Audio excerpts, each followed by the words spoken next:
வேக வச்சு வேர்க்கடையில் மிளகாத்தூள், ஜீராத்தூள்,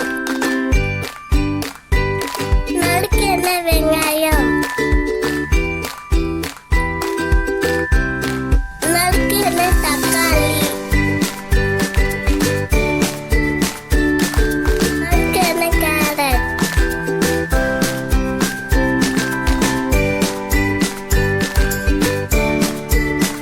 எலுமிச்சை சாறு,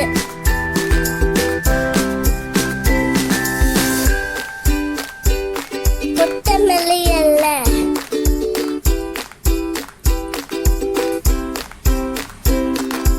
உப்பு,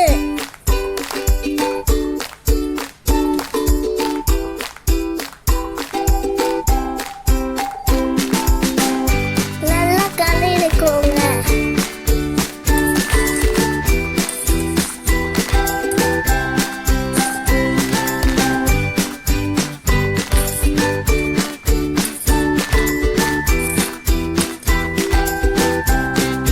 சூப்பரான கடலை சாட் ரெடி. லைக் பண்ணுங்க, ஷேர் பண்ணுங்க, சப்ஸ்கிரைப்